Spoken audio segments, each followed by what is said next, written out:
Dahil lamang sa pag-uwi ng kanyang asawa na may kasamang isang babae, itinutok ng asawa ang baril, at tinanggal ang sombrero nito gamit ang putok ng baril. Ilang tauhan, ang lalaking walang hiya ay handang sawayin ang kanyang asawa, ngunit siya ay sinuntok ng kanyang asawa sa mukha. Ngunit kahit na nasuntok siya, hindi siya nag-alala, sapagkat ang babae ay simula ng pakasalan siya. Lagi na lang siyang isang babaeng nananatili sa bahay. Kaya naman, tiyak na tiyak siya na hindi siya kayang talunin ng kahit anong babae. Pagpasensyahan ninyo ang susunod na mangyayari.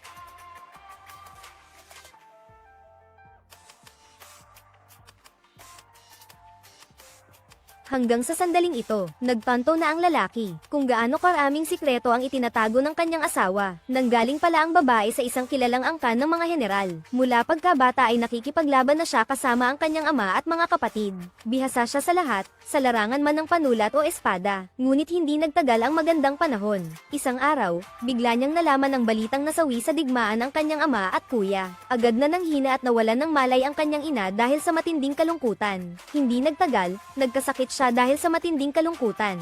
Bago mamatay, bilin sa kanya ng ina, mabuhay ng mapayapa sa susunod na buhay. Huwag mong gagayahin ang iyong ama at huwag mong ulitin ang kanyang kapalaran. Sinunod nga ng babae ang bilin ng kanyang ina, dala ang kanyang malaking kayamanan. Pinakasalan niya ang medyo kilalang binata ng angkan ng mga Meng. Akala niya ay tapos na ang kanyang paghihirap, ngunit sa gabi ng kanilang kasal, bigla ang tinawag ang kanyang asawa upang mamuno sa isang hukbo. Magkasintahan silang nagpaalam, at ang asawa ay nangakong mamahalin siya. Sinabi niyang siya ay magmamahal lamang sa kanya habang buhay. Ang inosenteng babae ay nabihag ng pagiging tapat ng lalaking manloloko. Mula noon ay kusang loob na siyang naging ina ng tahanan. Buong puso niyang tinulungan ang kanyang asawa. Inaayos niya ang lahat ng bagay sa pamilya ni Meng. Lumipas ang isang taon. Araw-araw na inaasam-asam ng babae ang pag-uwi ng kanyang asawa. At dahil sa kanyang mga nagawang kabayanihan, malapit na siyang maging isang opisyal. Masayang-masaya ang babae dahil sa wakas ay dumating na ang kanyang kaligayahan. Hindi niya ininda ang malaking gastos para sa handaan ng kanyang asawa. Ngunit hindi niya inaasahan ang isang malaking pagsubok. Sa loob ng isang taon, araw-araw akong nagdarasal sa templo. Sana'y pagkalooban tayo ng Diyos, ng ligtas na pag-uwi. Oo nga po, araw-araw kong inaalala ng dalaga ang kanyang mapapangasawa. Pero bakit pumapayat ka? Naghihirap ka ba? Yun Shan. Siya si Gu Qingshui. Dr. Wang. Sino siya? Siya ang aking mapapangasawa. Ano ang sinasabi mo? Sa totoo lang, balak ko sanang makipagdiborsyo sa iyo ng diretso. Ngunit dahil isinaalang-alang ko na ulila ka, at mawawalan ka ng mapagtataguan kung hiwalayan mo si Meng Fu. Kaya naman napapayag akong maging asawa mo na lamang. Naawa rin ako sa kanya. Kaya pinayagan kitang gawin iyon. Alam kong malalim ang iniisip mo, Ginang. Gu. Kaya magiging bukas palad ako at hahayaan kong magkaroon kayo ng anak ni Yunshan. Pag may masasandalan ka na, huwag mo nang balakin si Yunshan. Mabuti naman at naiintindihan mo. Ang galing naman ng bagong kaisipan mo. Ang tinutukoy mo palang bagong kaisipan, ay ang pagtapak-tapakan ng mga kaugalian at dangal na namana natin sa loob ng libu-libong taon. Magising ka nga, manahimik ka. Nang iinis ka, anak. Yunshan, sa isang taong paglalakbay mo sa digmaan, si Qingxi ay nagsumikap para kay Meng Fu. Nang magkasakit ako, araw-gabi niya akong inalagaan. Ang matandang ginang talaga ang nakakaunawa. Si Qingxi naman ay nagsakripisyo na para kay Meng Fu. Kung si Jiang Wan ang gusto mong mapang-asawa, maaari. Pero si Qingxi, dapat may disenteng buhay man lang siya. Dapat ay manatili pa rin ang karapatan ni He Zhengfeng at ang kapangyarihan niya sa pamamahala ng tahanan. Kailangan pa siyang buhatin. Ano ang sinasabi mo, Ginang? Pinagbigyan ninyo pa ang aming aling ibigay ang pwesto sa babaeng iyan. Anong ibig mong sabihin na pagbibigay? Isang pamangkin lamang siya na nakapag-asawa sa angkan namin ng mga Meng. Kaya naman malaki na ang kanyang pag-angat. Paano? Gustong-gusto ko pa namang angkinin ang pwesto ni Ginang Meng. Gusto ng kuya ko na panatilihin siya sa kanyang mga pangarap. Napakamabuti na nga niya rito. Ano pa ba ang gusto mo? Talagang napakaswerte ko nga naman ngayon. Nakakita ako ng napakagandang pagdiriwang ng muling pagkabuhay at pagdiriwang ng kalayaan. General Lu. Si General Meng, ang pinuno ng hukbo, ay kilala sa kanyang katapatan at pagiging mahigpit. Matagal nang pinahahalagahan ang pagpapabuti ng sarili, pag-aayos ng pamilya, pamamahala sa bansa, at pagpapanatili ng kapayapaan sa buong mundo. Ngunit hindi mo nga maayos ang iyong mga problema sa pamilya. Paano kung magtitiwala sa iyo na mapamahalaan mo ng maayos ang iyong mga sundalo? Iniulat ni Xiao Si kay Lu Xiaoran. May mali kayo ng akala. Ang nangyari ay simpleng pagmamaktol lamang ng isang babae sa palasyo. Huwag kang mag-alala. Aayusin ko agad ito at pakakawalan ko na siya. Napaka-sorry po namin, mga panauhin. Biglaan po ang pangyayari ngayong araw. Mayroong importanteng bagay na kailangang asikasuhin ng pamilya Meng. Kaya naman po, kailangan naming paalisin na kayo sa panahong ito. Sana po ay maintindihan ninyo. Si Lanro na ang bahala sa inyo. Pakiasikaso po ninyo sila. HMPH, Wu Qingzu, gamitin mo na ang lahat ng iyong mga pamamaraan sa pag-iyak, pagwawala, at pagbabanta ng pagpapakamatay. Gawin mo na. Dahil nakapagdesisyon na ako, ipinagbibigay alam ko lang sa iyo ang gagawin ko ngayon. Hindi kita kinukonsulta, hindi ko na kailangan pang kumonsulta. Meng Yunshan, magdiborsyo na tayo. Diborsyo, alam mo ba ang sinasabi mo? Wu Xiaojia, kahit na hindi ko pinapansin ang pakikipagpaligsahan sa iyo, alam ko rin naman na ginagamit mo ang pag-urong bilang pagsulong. Hindi ba't gusto mo lang gamitin ang diborsyo para makaramdam ng awa si Yunshan at mapanatili ang iyong posisyon? Talagang hindi ko matanggap ang mga babaeng gumagamit ng ganitong klaseng mga paraan para lang mapanatili ang lalaki. Bakit hindi ka na lang maging prank katulad ko? Hindi mo na kailangang hulaan ang dahilan ng halik ko. Malinaw na ang sinabi ko. Maghihiwalay na tayo. Gu Qingshui, akala mo ba'y ikaw pa rin ang dalagang Gu? Matagal nang wala ang pamilya Gu. Sino ba ang hindi nakakaalam na namatay ang buong pamilya Gu? Isang malas ka nga naman. Sun Qiao, huwag kang magsalita ng kung ano-ano. Sino ang nagsasalita ng kung ano-ano? Ngayon, bukod sa kuya ko, sino pa ang magtatanggol sa kanya? Gu Qingshui, sinabi mong iniwan mo na ang mansyon ng mga Meng. Saan ka naman pupunta? Baka naman nagpunta ka sa Bailemen para magbenta ng katawan. Qingshui, alam kong nasasaktan ka. Pero si Yunshan ay isang lalaki, isa pa siyang paborito ni Commander Lu. Normal lang sa kanya ang magkaroon ng maraming asawa, kahit binabaan na ang iyong posisyon para sa pagsubok, nasa iyo pa rin ang kapangyarihan bilang tagapangasiwa. Ano pa ba ang hindi mo gusto sa kapangyarihan mo bilang tagapangasiwa? Gusto ninyo bang ibigay sa akin ang kapangyarihan bilang tagapangasiwa? O niloloko ninyo ako para patuloy kong gamitin ang yaman ng pamilya Go? Idikit sa bahay ni Meng. Alam ninyo iyan sa inyong mga sarili. Sino ba ang nag-aakala na kailangan ko ang iyong tulong? Ang angkan namin ay mayaman. Kulang ba kami sa pera? Ganun ba? Kung gayon, sino ang nagbigay sa iyo ng lahat ng alahas na iyan? Wala akong pakialam. Isasauli ko rin sa iyo yan. Isasauli ko sa iyo, pati na ang suot mong damit. Ito rin ay pinagawa ko sa iba. Kung ibabalik mo, habarin mo na ngayon at ibalik mo lahat sa akin. Tama na, Gu Qingshui. Alam kong hindi ka pa rin mapakali. Naiintindihan kita. Pero paulit-ulit mong ginagawa ito. Lalo lang akong may inis. Talaga bang gusto mong paalisin kita sa mansyon ng mga Meng? Para kang isang asong pulubi na pinalayas. Hindi mo na kailangang gawin yan. Ang paghihiwalay natin ay aking desisyon. Hindi to usapan. At isa pa. Ang lahat ng utang sa akin ng pamilyang Meng sa nakalipas na 1 taon, handa na akong kunin. Ibabalik ninyo lahat yan. Aling babae, saan tayo pupunta? Babalik tayo sa dating tahanan. Gu Qingquan, huwag kang magpakatotoo.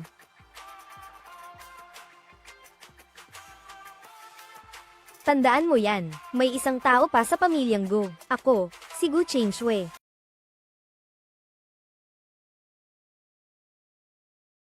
Baliw, babaeng malandi, ikaw, nang ahas kang maghagis ng mga dumi sa mukha ko. Paano nagkaroon ng ganitong lakas at katumpakan si Gu Qingshui? Anong nangyari sa bundok Ling?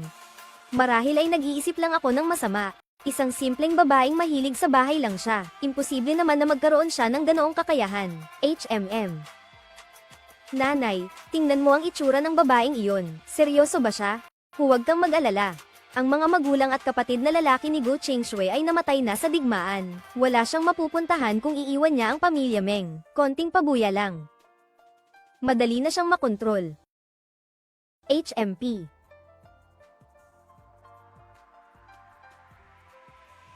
Reserbasyon para sa Young Marshal.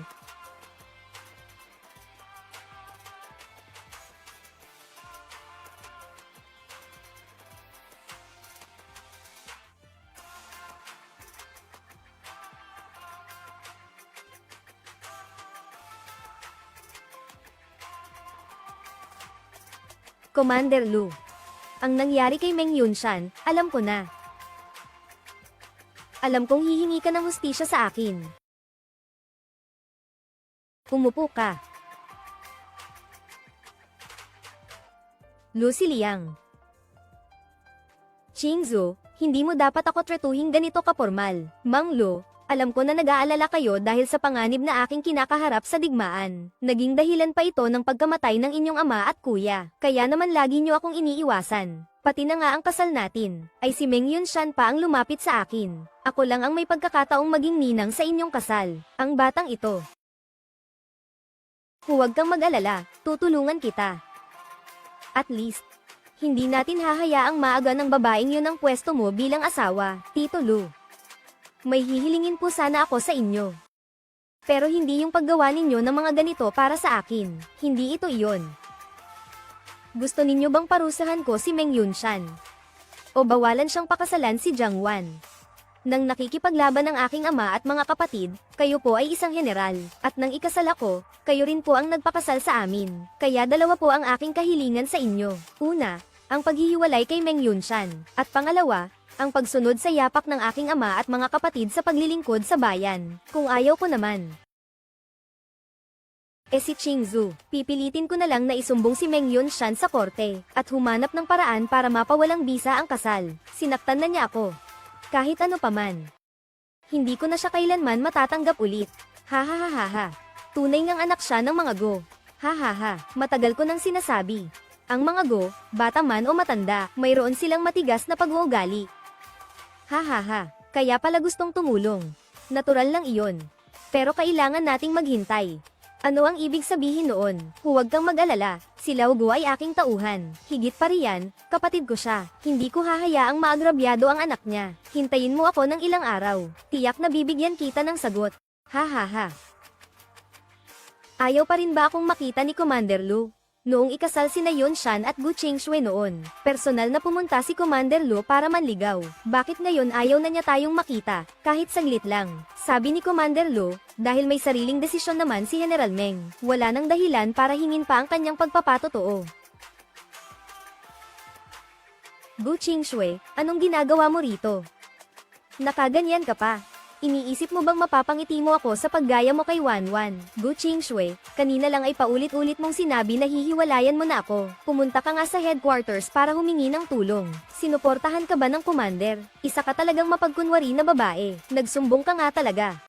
Narinig mo kay General Lu ang tungkol kay General Lu. Gusto mo lang siyang gamitin para supulan ako. Pilit mo akong pinipilitang sumuko sa laro. Tama ba? Ano ang sinabi ng commander? Huwag mong isiping hindi ko ginawa ang mga bagay na ito. Kahit papaano ay galing ka rin naman sa pamilyang militar. Kaya mo itong gawin. Pero ayaw mong panagutan. Naawa pa nga ako sa iyo kahapon. Ngayon ko lang napagtanto. Mas malakas pa nga si Wanwan kaysa sa iyo. Ano ba talaga ang sinabi mo kay General Lu? Kaya ayaw na niyang makipagkita sa atin. Hindi kaya niya talaga hahayaang pakasalan ako ni Shan. Huwag kang mag-alala. Ang inyong kasal ay lubos na matibay. Hindi iyon tiyak na mawawalan ng bisa.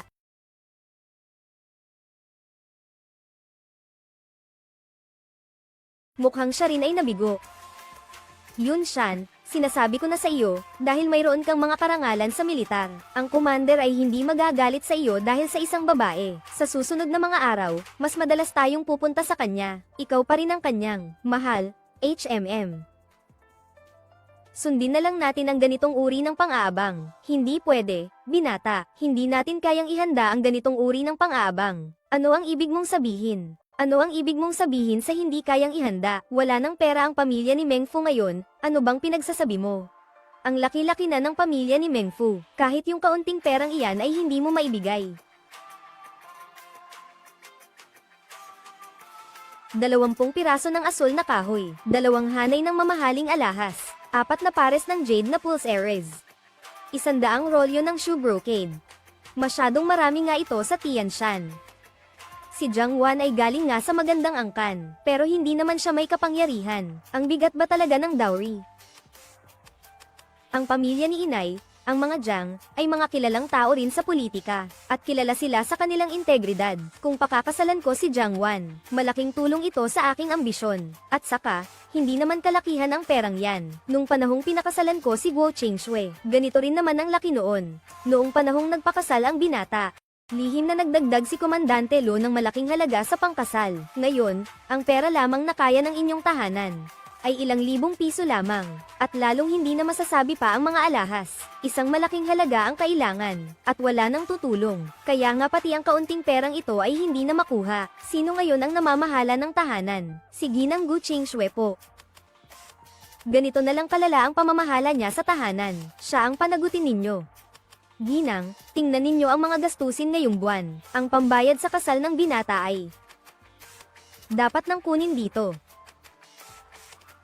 Manggagawawang, hindi na po ako ang may bahay ni Meng Fu. Huwag mo na akong lalapitan pa hinggil sa mga bagay-bagay sa inyong tahanan.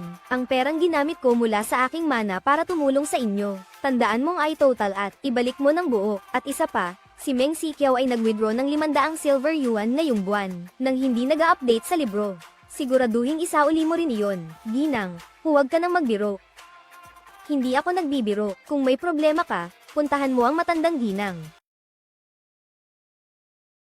Gu Qingshui, ayoko sana na makipagtalo sa isang babaeng tulad mo. Pero ngayon, hindi mo na nga inaasikaso ang mga talaan. Tapos na ba ang pagdadrama mo? Tigilan mo na ang walang kwentang pagiging makasarili mo. Wala akong panahon para tiisin yan. Wala akong kalokohan. Kung gayon, ikwento mo kung paano mo pinamamahalaan ang negosyong ito. Dahil mapilit kang makipagtalo sa akin, sasabihin ko na sa iyo, malinaw na sa isang taon na wala ka dahil sa pakikipaglaban. Ang ilang mga tindahan ng pamilya Meng ay hindi sapat sa mga gastusin ni Aling Meng. Ang pagpapagamot pa lang sa iyong ina ay umabot na ng ilang bilyong barya. Tapos itong kapatid mong babae, ang pangit ng itsura, ang laki naman ng pangarap. Araw-araw lumalabas kasama ang mga dalagang mayayaman. Bumibili ng mga damit at alahas na nagkakahalaga ng higit 10,000 yuan. Lahat ng iyon ay ako ang nagbabayad para punan ng kakulangan. Sinisisi kita. Wala ka bang utak? O kaya'y wala ka bang mata? Alam ko bang tignan ang mga libro ng accounting? Nagsisinungaling ka. Hindi kaya ang kagalang-galang na si Meng Fu ay umaasa sa isang babae lamang para mabuhay? Tama, ang mga Meng ay mga tamad at walang silbi. Kung hindi, ano sa tingin mo ang dahilan kung bakit nakaalis ka ng bahay? Sino ba talaga ang nagpapabuhay kay Meng Fu? Haha, Yun Shan. Isang taon kang wala sa bahay kaya hindi mo alam ang sitwasyon. Qingshui, isa ka ngang malaking tagapagligtas ng ating angkan ng mga Meng. Tingnan mo, ilang araw na tayong nag-aaway. Ano pa man, magkakapamilya pa rin naman tayo. Ngayon, itinuturing mo na naman akong kapamilya. Bakit may kailangan ka pa sa akin? Nako, kapamilya naman tayo. Ano pa ang pakiusap-kiusap? Ang mga utang ni Meng Fu ay hindi naman kalabisan. Yun Shan, tungkol sa pag-aasawa, kumuha ka muna ng pera. Ang kasal ni Meng Yun Shan ay kailangan ko pang magbayad. Paano naman ang kanyang kasalan? Dapat ko pa bang tulungan siyang makasama ang kanyang asawa? Haha, Qingshui, bakit ka nagsasalita ng ganyan? Ikaw ay isang mabuting asawa, kaya naman ang bagay na ito ay gagawin ko para sa pamilya Meng. Sisiguraduhin ko lang na maging malinaw ako. Ayoko. Hahaha, Qingshui. Hindi ba't ang inaalala mo lang naman ay ang posisyon bilang tunay na asawa? Kahapon, nakapag-usap na kami ni Yun Shan. Hindi mo na kailangang sumailalim sa pagsusulit. Pagpasok ni Jiang Wan, magiging magkakapatid na kayo at tatawagin ninyong ina ang inyong ina. Hindi siya marunong kumilos. Basta, magsalita ka muna ng dalawa. Pakalmayin mo siya, pagdating ng bagong asawa. Sa huli, ikaw pa rin naman ang magdedesisyon, di ba? Kumalma ka. Ang posisyong iyon, iiwan ko na sa iyo. Ang posisyon ng legal na asawa sa pamilya Meng, wala akong pakialam doon. Pero itong pera, sabi ko sa'yo, tama yan. Ang hindi ko lang alam kung sino ang magpipirma sa promissory note. Promissory note? Anong promissory note? Siyempre, yung promissory note para sa utang para sa kasal ni Meng Yun Shan. Tapos yung interes. Hindi na ako hihingi ng marami. Sundin na lang natin ang presyong pang-market. Hindi kaya. Ang pamilyang Meng ay naging pulubi na pala. Pahiram ng pera ng walang resibo, at mangungulit pa sila. Akala ko nag-iba ka na. Pero mas lumala pa. Kung hindi mo kayang bayaran ang utang, wawaksi ko na lang ang tubo. Pero, ito ang magiging pangunahing balita sa mga pahayagan bukas. Ang binata ng pamilyang Meng ay pakakasalan ng kanyang kabit gamit ang yaman ng kanyang tunay na asawa. Hindi ko alam kung ano ang mukhang iyan. Sige, ayoko nang makipagtalo sa inyo. Lanro, tapos ka na ba? Tapos na. Tara na, umuwi na tayo. Talagang masagana.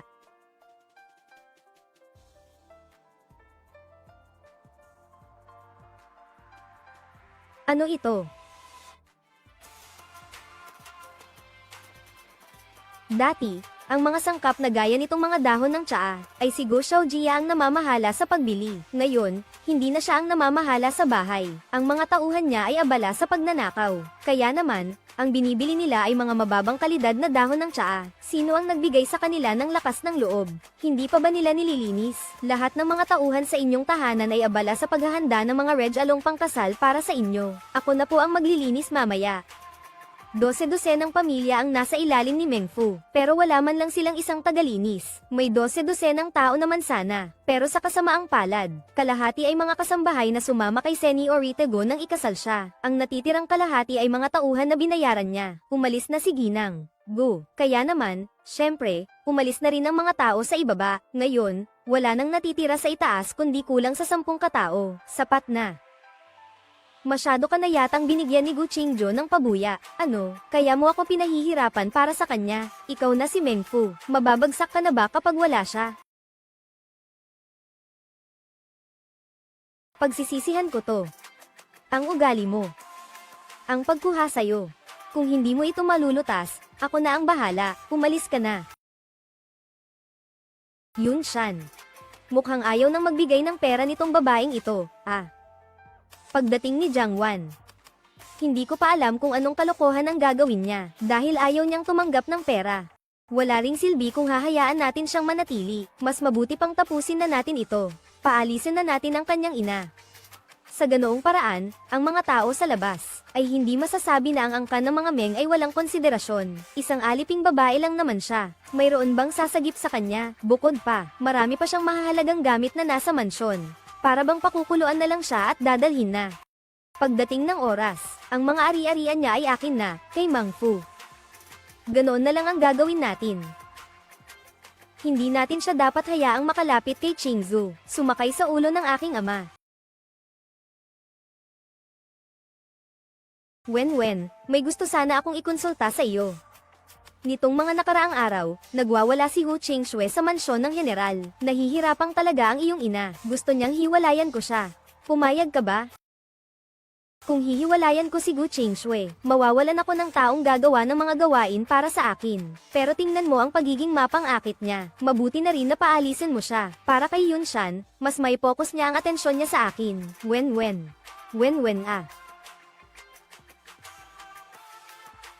Ang babaeng ito, si Lin Shan, si Gu Qingshui, maamo ang mukha, pero sa totoo lang, napakasama. Hindi mo rin kasalanan ang hindi pagpapaalis sa kanya. Bibigyan ko na lang siya ng maraming pera. At hahayaan ko siyang humanap ng sarili niyang ikabubuhay. Mabait ka talaga. Masyado nang mapagbigay ang ina mo. Gusto mo pa bang i-confiscate ko ang lahat ng ari-arian ng pamilya Gu? Matagal ko nang sinasabi, kahit wala si Gu Qingshui, makakapag-ipon din ako ng pangbigay mo sa kasal. Ano ang ibig mong sabihin? Wala ba siyang mana mula kay Gu Qingshui? Pati ba naman pang-abot ng panliligaw ay wala si Meng Fu? Nitong mga nakaraang taon ay nasa digmaan ako, at si Meng Fu ay hindi nakakapag-ambag. Totoo ngang konti na lang ang natitira. Wala na nga pala si Meng Fu, puro lang pangalan. Huwag kang mag-alala, Mama. Pagkatapos nating ikasal, magpapatuloy akong makipaglaban at magtatamo ng karangalan. Pagdating noon, tiyak na hihiwalayan na siya ni Commander Lu. Sa tingin ko naman, hindi dapat masyadong pagbigyan ng isang babaeng tulad ni Gu Qingshui ang mga ari-arian niya. Hindi mo dapat hayaang makuha niya. Sa huli, siya naman talaga ang may kasalanan. Binigyan mo na siya ng sapat na pera para mabuhay. Iyon ay itinuturing ng higit pa sa nararapat. Kung ibabalik mo ang lahat ng kanyang mana, madaling ma-misinterpret ng iba na ikaw ang may kasalanan sa kanya. Hindi ba't ganoon? Tama rin naman iyan. Dahil pareho na kayong ganyan ang sinasabi ng inay, susundin ko na lang kayo. Gu Qingshui, naisip mo na ba? Naisip ang ano, ikaw, bilang isang ama, ang iyong pag-uugali ay kaiya-hiya at ang iyong tahanan ay hindi maayos. Binibigyan kita ngayon ng pagkakataong magsisi. Ngunit kung ikaw ay magpupumilit pa rin, papalayasin ka ng pamilya ni Meng, Ginang Meng. Kung tinawag mo ako, para lang pakinggan ang mga walang kwentang sinasabi mo, huwag ka nang babalik pa, hayop ka, Gu Chinzu. Paano mo nasabi ang mga nakakasakit na salitang iyan? Tunay ngang ang mga babae ang may pinakamasamang puso, mayaman ba? Kami, mga babae, ay marunong sumunod sa mabuting asal. Hindi ko gagawin ang mga bagay na nakakahiya na ginagawa ninyong mga lalaki. Napakawalan Gia. Hindi lang mga lalaki, pati na rin ang mga taong palaging nanlalait sa ibang babae. Hindi ko alam kung lalaki ba o babae ang mga taong walang hiya. Ikaw, isang katulong lang. Sino ang nagbigay sa'yo ng karapatang magsalita ng ganyan? Sino ang nagbigay sa'yo ng karapatang hawakan ang mga taong alaga ko? Sino ang nagbigay sa'yo ng karapatang hawakan ang taong mahal ko? Diyos sa Gu Chengquan. Akala ko'y may natitira pa akong pakikiramay sa'yo. Kailangan ko si Ziyuchi. Dahil lamang sa'yo at sa walang silbing si Meng Fu. Ako, Gu Qingshui, at ikaw. Ako lang ang hindi nangangailangan sa'yo, Ziyuchi. Ikaw. Gu Qingshu, ano ka ba? Palalayasin ko siya ngayon din sa mansyon ng mga Meng. At hindi na siya muling magpapakita pa. Kaya naman pala. Gusto nyo lang pala gamitin ang kasal ni Kuya para agawin ang mga ari-arian ng pamilya ko. Meng Jiang, gaya nga ng inaasahan ko. Hayop ka, walang hiya, huwag mong akalaing hindi kita kayang saktan, kahit babae ka pa, may hangganan ng kalokohan. Meng Yunshan. Nililinaw ko, ang aking dowry ay may 10,000 gintong barya, 10,000 alahas at higit pang 10 tindahan. Kung gusto ko, kaya kong ibigay lahat yan kay Mons, kapalit ng pagpayag mong maging alipin si Jiang Wan. Kaya mo ba? Saan mo naman nakuha ang lahat ng pera na yan? Pagkatapos ng lahat, ang pamilya Go ay naghirap na. Ang impluwensya ng inyong pamilya Jiang sa politika ay hindi mapapantayan ng karaniwang pera. Akala ko pa naman sasabihin mo na kayo ni Jiang Wan ay tunay na nagmamahalan. Mukhang pera lang pala ang habol mo. Bakit ka pa magkukunwaring emosyonal? Maaari. Siyempre, totoo ang pagmamahalan namin ni Wanwan. Matibay ang aming pagmamahalan. Huwag kang manggulo sa aming dalawa. Gu Kixu, huwag ka nang sumuwi pa. Li Shan, paalisin mo na siya. Ang pera niya, kahit 1 sentimo ay huwag mong hayaang makuha niya. Pag-aasawa, susundin ang asawa. Lahat ng ito ay pag-aari ng pamilyang Meng. Jiang Wan, tahasan kang magsalita. Pero sa iyong puso ay puro pagpaplano. Sinasabi mong ikaw ay isang babaeng makabagong panahon, ngunit puno ang iyong isipan ng mga di magandang kaisipan na panglumang panahon. Dahil kay Liu Goyang, sinisiraan mo ang iba, ikaw na tao. Higit pa sa pagkawalang galang sa bundok Muyen. Ako, si Gu Qingshui, ang magdedesisyon kung mananatili ako o aalis. Ngayon ko mismo dadalhin ang lahat ng ari-arian ng pamilya Go. Sino ang makakapigil sa akin, dahil sa iyong kayabangan? Kailangan kitang pagsabihan. Gusto mo akong saktan, isipin mo muna kung kaya mo ba. Gu Qingquan, hindi pa ba kita lubos na kilala? Isang babaeng mahilig sa bahay. Marunong ka bang gumamit ng baril?